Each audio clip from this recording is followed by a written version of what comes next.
Bali, apo ka, apo. Opo. Ikaw si Moriela. Opo. Oo. Po. Yan. Ito po yung Panganay. Ito po yung asawa. Shopee niya, 229. Shopee niya. Saan ang kukuha? Si tatay, mga anak. Mga apo. Dede. Marami ng apo. Marami rin. Sorry pa.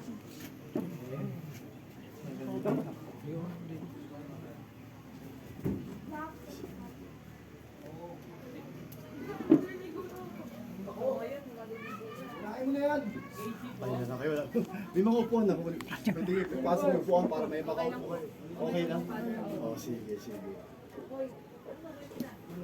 Sa ngalan ng Ama, ng Anak at ng Espiritu Santo. Amen. Ang pagpapala ng Panginoong Yesu Kristo, ang pag-ibig ng Diyos Ama, at ang pakikipagkaisa ng Espiritu Santo ay sumainyong lahat. Manalangin tayo. Ama naming may kapal, itinuturo sa amin ang pananampalataya na ang iyong anak na si Yesu Kristo ay namatay at muling nabuhay upang hanguin kami sa kamatayan. Yayamang ang aming kapatid na si Nanay Elizabeth ay nahimlay ng may pag-asa kay Kristo. Loobin mo na sa huling araw makasama siya sa kanyang maluwalhating muling pagkabuhay. Iniluluhog namin ito sa pamamagitan ni Yesu Kristo kasama ng Espiritu Santo magpasa walang hanggan. Amen. Tatay, baka kailangan mo upo? Sa tatay. Bigyan mo upo si tatay. Oh, dyan na. Pagbasa mula sa sulat ni Apostol San Pablo sa mga taga-Roma. Mga kapatid, upo kayo. Upo kayo. Sige, Father. Okay. Walang sino man sa atin ang nabubuhay sa kanyang sarili lamang. Kung tayo nabubuhay, nabubuhay tayo para sa Panginoon. At kung tayo namamatay, namamatay tayo para sa Panginoon.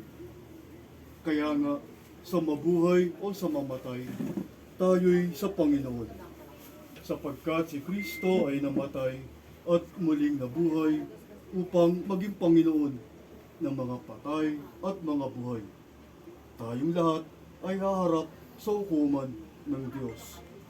Sapagkat sinasabi sa kasulatan, sa aking pagiging Diyos, sabi ng Panginoon, isinusumpa kong ang bawat isa'y luluhod sa harapan ko, at ang bawat dilay magpupuri sa Diyos. Kaya't lahat tayo ay magbibigay sulit sa Diyos. Ang salita ng Diyos. Salmong tugunan ang itutugon po natin, Panginooy mananahan sa piling ng mga buhay. Ulitin po natin, Panginooy mananahan sa piling ng mga buhay. Ikaw, bayan ng Israel, magtiwala sa Panginoon.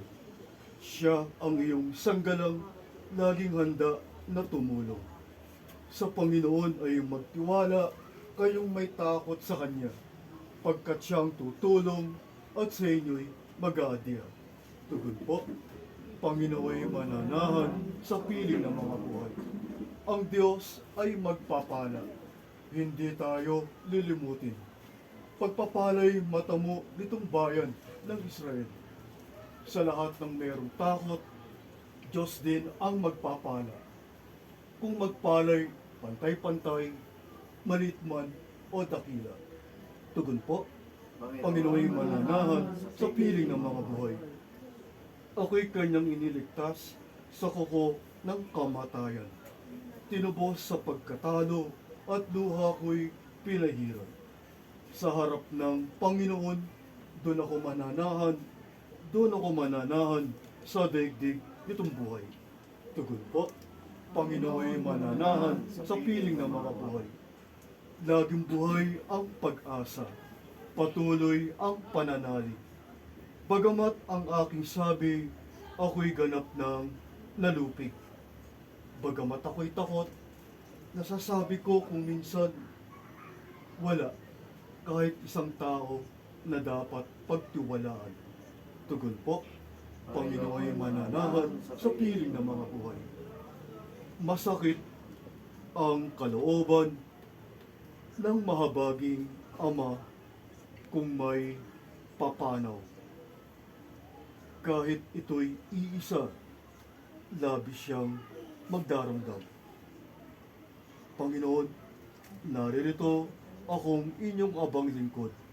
Yamang ako'y iniligtas, kinalinga at tinubos. Tugon po, Panginoon ay mananahan sa piling ng mga buhay. Ang mabuting balita ng Panginoon ayon kay San Juan. Papuri sa iyo, Panginoon. Noong panahong iyon, sinabi ni Jesus sa mga tao, lalapit sa akin ang lahat ng ibinigay sa akin ng Ama. At hindi ko itataboy ang sinumang lumapit sa akin. Sapagkat ako'y bumaba mula sa langit. Hindi upang gawin ang kalooban ko, kundi ang kalooban ng nagsugo sa akin. At ito ang kanyang kalooban. Huwag kong pabayaang mawala kahit isa sa mga binigay niya sa akin, kundi muling buhayin sila sa huling araw. Sapagkat ito ang kalooban ng aking Ama. Ang lahat ng makakita at manalig sa anak ay magkaroon ng buhay na walang hanggan. At sila'y muli kong bubuhay sa huling araw. Ang mabuting balita ng Panginoon. Pinupuri ka namin, Panginoong Yesu Cristo. Ay, kayo po yung mga anak, ano? Sino yung panganay? Ay, ikaw, pangalawa. Ito, mga apo na. Okay, tanong ko lang po, apo. Proud ba kayo na naging lola niyo si Lola Elizabeth? Talagang proud. Hindi siya kinahihiya na naging lola. Walang pagsisisi na naging lola niya siya. Talagang proud to say, she is my lola. Kayang-kaya ko ipagsigawan, no? Sa buong bagong baryo, sa buong Pilipinas, sa buong mundo. Lola ko siya. I'm proud to say, she is my grandmother. Ganun din po si mga anak. Ipinagmamalaki niyo rin po na naging nanay niyo siya. Proud po kayo na siya po ang naging nanay niyo. Walang pagsisisi, walang panghihinaya. Talagang proud to say na siya ang nanay ko. Ang tawag mo kay nanay, mama? Nanay? Nanay. Okay. Yun nga. Ano yung dahilan bakit mo sinasabi sa iyong sarili na proud ako na naging nanay ko siya? Hindi ako nagsisisi na naging nanay ko siya. Ipinagmamalaki ko na naging nanay ko siya. Kasi, sige po, sabihin mo po, iparinig ko po sa amin lahat. Proud ako na naging nanay ko siya kasi po, nalagaan niya po kami mabuti, nasikaso, minahal po.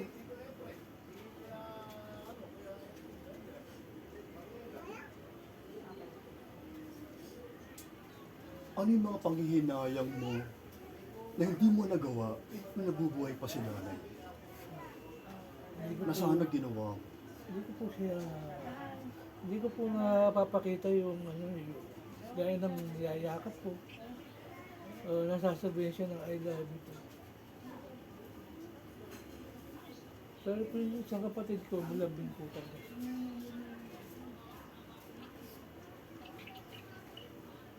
Nasabi mo na ba kay nanay na, Nanay, nagpapasalamat ako sa Diyos, ikaw ang naging nanay ko. Nasabi mo na kay nanay na, Nanay, nagpapasalamat ako sa Diyos, naging nanay kita. Opo, lagi po yung sasabi. Yung sa sarili ko lang po. Hindi mo na ibubulong kay nanay na may yakap, may haplos, Yun lang may po. tapik sa likod. Yung Nanay, pag ano po, yung binibili ko siya ng almusal niya. Sa umaga. Ano? Nakasikasaw po. Kahit konting bagay lang na mahuklian po yung nagawa. ano gusto mo sabihin ngayon kay nanay? Nanay, Sa namimiss po namin siya. Ikaw po, bilang apo, ano po yung message mo kay Lola? Ano yung mga bagay na ipinagpapasalamat mo, proud to say, she is my grandmother? Sobra po akong proud sa nanay ko. Talagang hindi po ako nagsisisi na kinuha po nila ako. Apo lang po kasi ako. Tinuring niya po talaga ako para anak niya. Sa dalawa po niyang anak. Ako po yung bukod tanging na pagtapos nila. Kauna-una na pagtapos nila ng pag-aaral. Ako po, vocal po ako pagdating sa pagmamahal ko kay nanay. Ako po, simula't umpisa ako po nag-aalaga talaga sa kanya. Kaya, alam ko po, alam ni nanay kung gaano ko sa kamahal. Alam po ni nanay yun kasi lagi ko naman po siya, lagi kong nasasabi yun sa kanya. Tinatanong ko rin po siya kung love niya ako. Sinasabi niya naman po na love niya na rin po ako. At malaki daw po ang pasasalamat niya po sa akin. Si Kuya naman. Yun Kuya, proud ka na naging nanay mo si nanay. Tita po. Tita. Ano yung mga bagay na bakit ka naging proud sa kanya? Ano yung mga bagay na yun na kayang-kaya mo ipagsigawan? Kaya mo sabihin na proud ako na naging tita o naging nanay ko siya kasi Kasi sa ano lang, father, sa totoo lang, way back nung bata pa kanya. Kasi yung ever since ang father ko hindi namin nakakasama. Dahil seaman siya dati eh. Nung ano, maliliit pa kami, lalo nung dalawa pa lang kami ng kapatid ko. Tapos magkakasama kami sa isang bubong. Yan, mga lola ko, sila, kwarto lang kumbaga yung ano. Ang nangyayari doon, kapag ano, siyempre yung mami ko po, yung nanay ko, hindi naman kami kayang alagaan sabay-sabay. Nakakatawa si Tita Beth. Pagka nagkakasakit kami, sila yung nagbabantay, siya yung nag-aalaga. Actually, sa totoo lang mo, ang ano, hindi ko naman sinasabing ako yung pinaka-paborito. Ang pinaka-paborito niya talaga yung isa, yung pangalawa. Pero ramdam ko naman din yung pag-aalaga niya sa amin. Kasi unang-una, siguro masasabi ko lang po, father, na na ang tita ko ay nasa katawan niya talaga yung talagang pagtulong ng lubos. Bilang isa sa mga pamangkin, tinuturing niya ding anak, pangalawang anak nila, o pangalawang anak niya. Tsaka isa pa yung doon, yung isa sa mga masayang alaala na namin, although na madalang kaming nagkikita pag tuwing Pasko, lalo na din po nung nabubuhay pa si Tito Pepe. Lahat sila pupunta sa bahay namin. Yan, sila Tito Pepe, Tito Rodi, Tita Beth. Pupunta sa bahay namin. At kumpleto sila. Nakikita, isa sa mga masayang alaala din naman eh. Tsaka masasabi natin na proud. Ang isa pa sa proud ako na masasabi ko.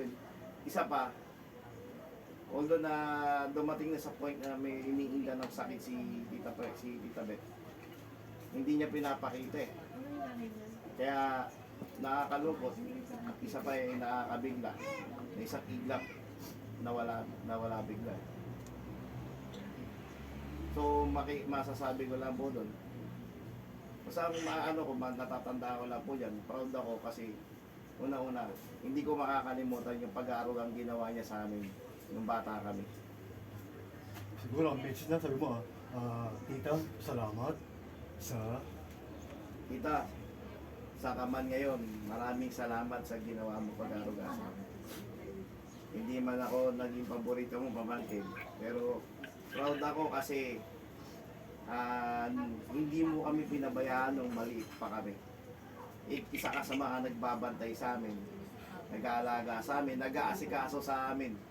Nung kapanahon na nahihirapan din yung nanay ko, na alagaan kaming dalawa dahil kayo mismo nagsasabi nung maliit ako, makulit akong bata. Pero nagtiyaga kayo sa akin. Tsaka inalagaan nyo ako talaga. isang apo.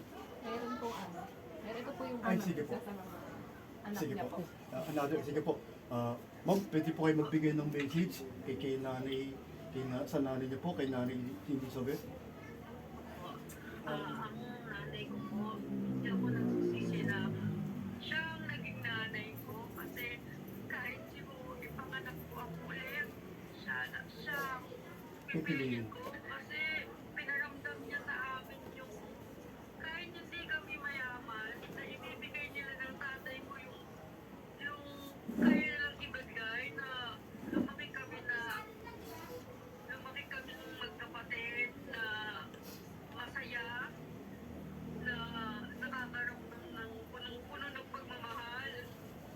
Hindi man kami yung karangyaan, pero ang nanay ko, nananadaw ko pag birthday ko po, kahit pag may sakit ako, wala kaming pera, ginagawan na ako ng ng sarili niyang cake nagawa sa gelatin. Bumibili siya sa palengke na yung maliliit na candy, tinutusok niya kasi masyado siyang creative. Pag meron po sa school ng mga events, magaling po siyang gumawa ng mga costume. Kaya lagi po akong nananalo sa mga Christmas party. Tsaka suportado po ako na pagsasabihan niya ako pero wala siyang umiiyak. Pero hindi ko naramdaman na binaliwala ako ng nanay ko. Kahit po hanggang ngayon na alam kong marami akong pagkukulang at malayo na ganyan, hindi ko siya naalagaan. Hindi pinaramdam ng nanay ko at ng tatay ko na subayl ako na may kulang sa akin. Sila nang puno po lahat. Kaya mahal na mahal ko ang nanay ko. Kaya humingi ako ng tawad at salamat sa kanya. Araw-araw hanggang sa mamatay ako. Magdagasal ko siya. Pangako ko sa kanya, aalagaan ko ang tatay ko pag nakauwi na ako. Pati ang kuya ko, si Mariela at mga apo niya. Ako naman yung gagawa. Hindi niya na po ako kasi nahintay. Sabi niya sa akin, pag umuwi ka, maglilinis tayo ng bahay. Bibili tayo ng ng pang-Christmas. Pag-Christmas na. Pero hindi niya na po naghintay. Pero sa isang banda ng puso ko, maluwag na tinatatanggap ko kasi alam kong mabuting puso ang nanay ko at alam kung saan niya pupunta na kasama niya ang Panginoon. Kaya maraming salamat. Alam kong hindi ka napagod. Napagod ka man sa sakit na yan. Humina ang katawan mo pero hindi ka napagod sa pagmamahal sa aming lahat. Maraming salamat, Nay. Patawad. Uuwi ako, Nay. Tayo mo ko. Lang po. Salamat po, Nay. Mahal na mahal kita. Hindi ko kayang tumbasin ang pagiging nanay mo pero gagawin ko, pipilitin ko. Salamat po. Maraming salamat po. Salamat din po. Maganda po yung mensahe na po na sabi niyo nga po, kung papit po another na mabuhay rin si nanay, ipanganak kayong muli, siya pa rin pipiliin niyo na maging nanay. Wow, maganda po nun. Magandang talagang walang pagsisisi. Opo. Talagang proud to say na kahit nasa kabila na si nanay. Po sa akin, wala po ako dyan. Na dapat yung mga ginagawa nila, ako dapat ang gumagawa. Pero na kagabi lang po, alam ko niyakap niya ako. Naramdaman ko po yun. Kasi sabi ko po, Nay, yakapin mo pa, di ako matatakot kasi nanay kita. Gagabayan mo ako na hanggang sa makauwi ako. Naramdaman ko yung Father. Alam kong ginagabayan niya kami, hindi niya kami iiwanan din. Nandyan lang siya, kasama ng Panginoon. Kumbaga, inialay ko na rin po ang nanay ko sa Panginoon. Yan po kasi ang nasa isip kong kaluwagan ng puso ko. Ayun lang po. Sige po. God bless you po. God bless you po. Opo, maganda siya po. Si, may message si Apo. para kay nanay, kay lola. Gusto ko lang po sabihin na thank you kasi naging lola ko po siya. Kasi ang lagi niya pong ginagawa is iniisip kami unang iniisip niya lagi. Pag may problema po kami, hindi niya po pinapakita na may sakit siya. Lagi niya po sinasabi, malakas pa rin po siya kahit nahihirapan na po siya. Kaya gusto ko lang din po magsabihin na yung promise ko po na papaayos ko yung bahay, tutulungan ko sila na makaahon. Gagawin ko po lahat yan. Salamat po. Kaya, yan. Sa buhay po natin mga tao, may kanya-kanyang panahon na itinakda ang ating Panginoon. Sabi nga po, may panahon ng pagtatanim at may panahon ng pag-aani. May mga panahon ng kasiyahan, katuwaan, mga pagdiriwang, at may panahon din ng pagluha, pagdadalamhati, pagluluksa. May panahon ng pagpapahiram at may panahon ng pagbawi. May panahon ng pagsilang at may panahon ng kamatayan. Kay Nanay Elizabeth, dumating na po sa kanyang panahon ng kanyang pagsilang at ngayon naman po yung panahon ng kanyang kamatayan. Lahat naman po tayo hahantong sa ganitong kalagayan. Lamang hindi pa natin alam kung hanggang kailan, kung hanggang saan tayo. Tanging Diyos lamang ang nakakaalam. Ang ating Diyos kasi siya yung author, siya yung may akda ng ating buhay, at siya yung nagtatakda ng ating kinabukasan. Kaya nga po, dumating na po yung panahon na kailangan na po natin ibalik, isauli, yung irang na buhay ni Nanay Elizabeth sa Diyos. Si Nanay Elizabeth po ay pinahiram lamang sa inyo. Hindi niya po siya pag-aari. Pinahiram po siya bilang asawa ni tatay, bilang tita, bilang lola, anak. Siya po'y pinahiram lamang ng Diyos sa inyo. Ang totoo lumikha, ang ating Panginoon. Kaya ang Panginoon ang may karapatan na bumawi sa Kanya. Kaya nga po, bagamat masakit, ang mawala ng minamahal na nanay, ng lola, ng tita, ng asawa, malaya na po natin siyang isauli, ibalik sa totoo at tunay na nagmamayari sa Kanya. Ang lumikha sa Kanya, ang ating Panginoon. Sa pag-harap po natin sa Panginoon, hindi naman po niya tatanong sa atin kung gaano karami ang perang naiwan natin. Hindi tatanong sa atin kung gaano kalaki, kaganda ang bahay mo. Hindi tatanong sa atin ng Panginoon kung ikaw ba ay naging mayaman at naging successful sa iyong career o sa iyong profession. Ang itatanong pa sa atin ng Panginoon, pagharap natin sa Kanya, noong ikaw ay nasa lupa, anong ginawa mo? Anong ginawa mo noong ikaw ay nasa lupa? Kaya nga po, ano po ba yung pinakamagandang pamana na may iwan natin sa ating pamilya? The best legacy na kahit wala na tayo, nananatili pa rin na buhay. Ano po yung magandang pamana sa pamilya na may iwan natin?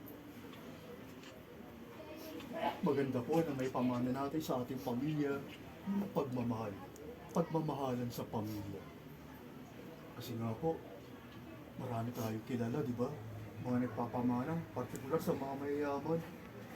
Maraming pera, maraming magandang bahay, malaking bahay, maraming property.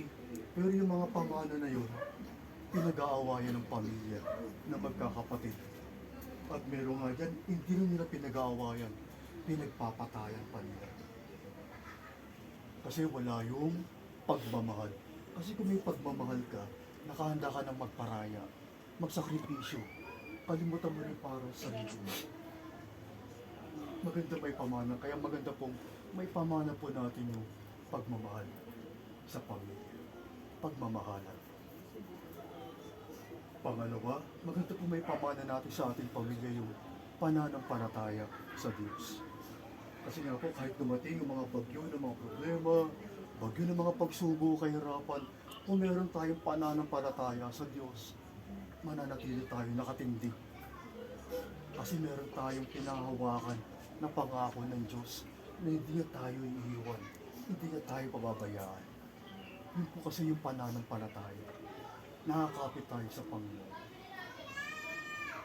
Ano pa po yung magandang may papamana natin sa ating pamilya? Yung pamana na hindi nabubulok. Yung pamana na hindi nabibili, hindi nahihiram, hindi nananakaw, hindi nasusunog. Ano pong pamana yun? Pagkakaisa. Pagkakaisa, respeto.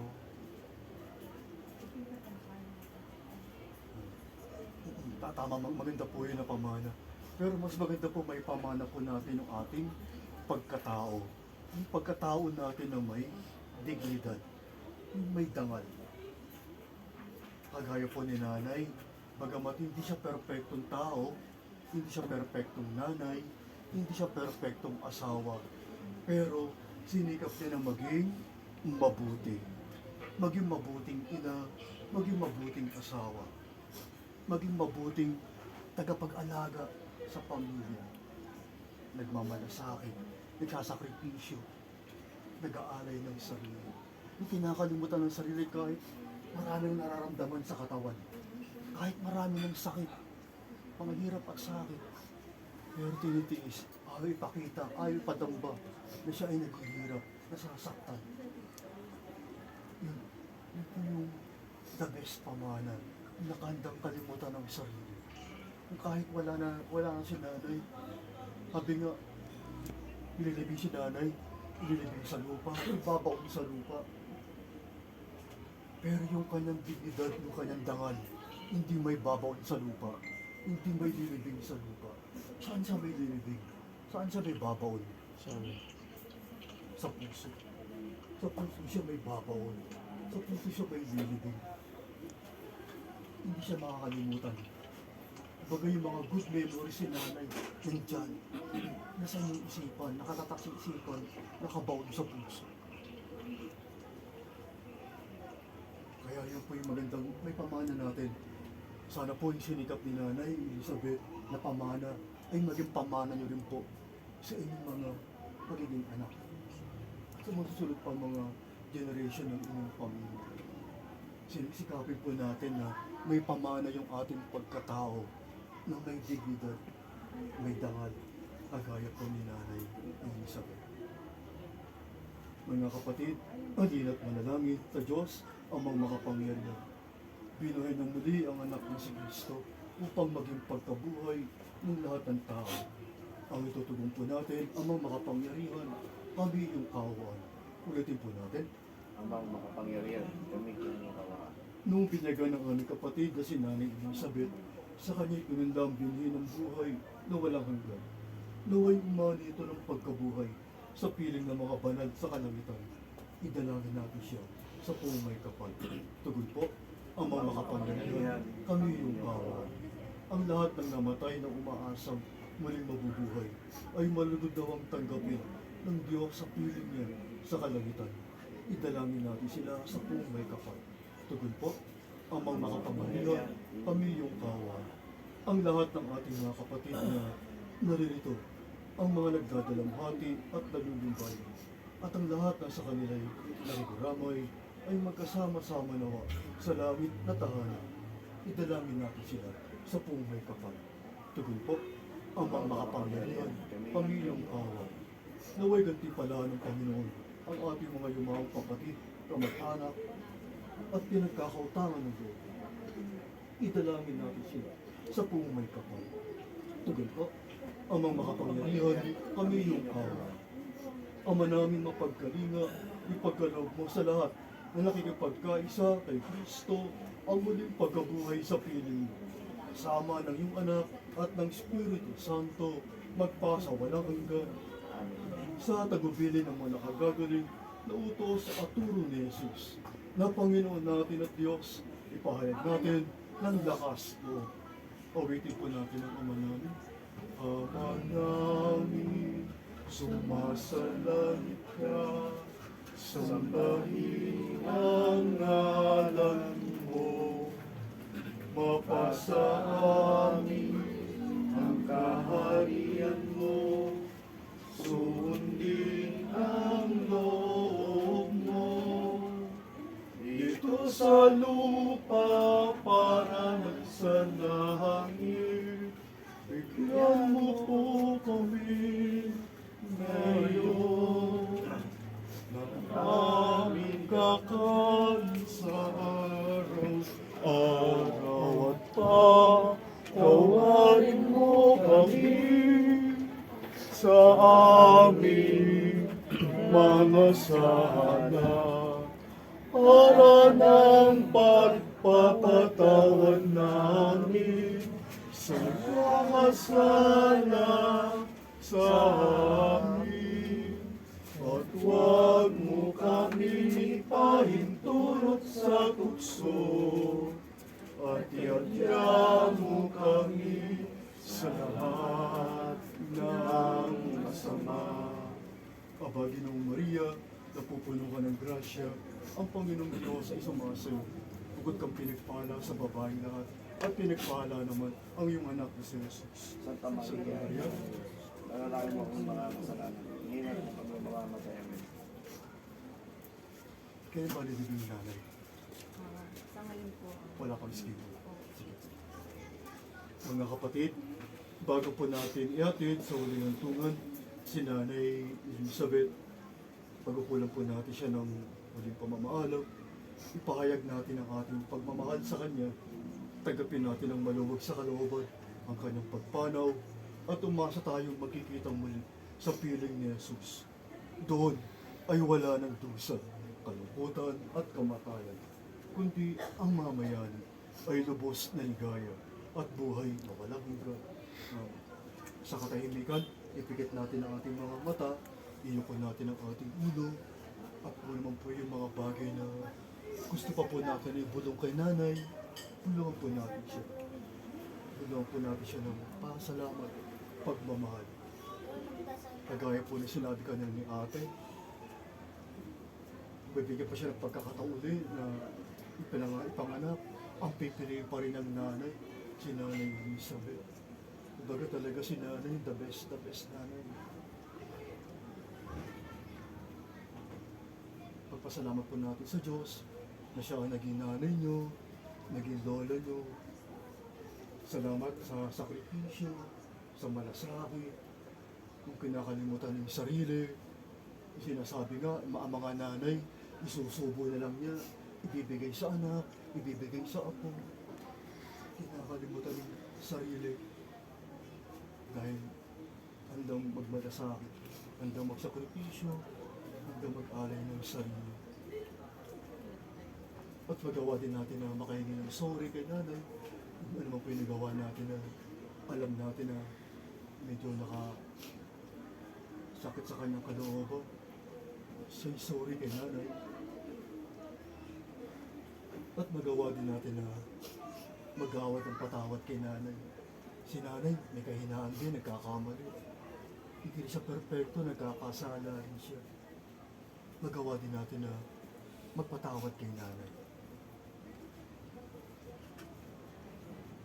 Ama naming mapagmahal, iniabili po namin sa iyo si Nanay Elizabeth na pumanaw sa buhay na ito.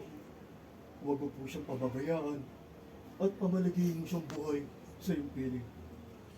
At alang-alang sa iyong awa at pag-ibig, patawarin mo na po ang kanyang mga pagkukulang at nagawang pagkakasala, dala ng kanyang kahinaan. Manatili nawa siyang maligaya sa iyong piling, kasama ng iyong anak at ng Espiritu Santo, magpasa walang hanggan. Paalam sa iyo, kapatid na pumanaw, mapasapiling ka nawa ng kung may kapal. Ang pagpapala ng Diyos ay bawalin mo. Sa ngalan ng Ama, ng Anak, at ng Espiritu Santo. Amen. At pagpalain nawa tayo na makapangyarihang Diyos, Ama, Anak, at Espiritu Santo. God bless you po. God bless you.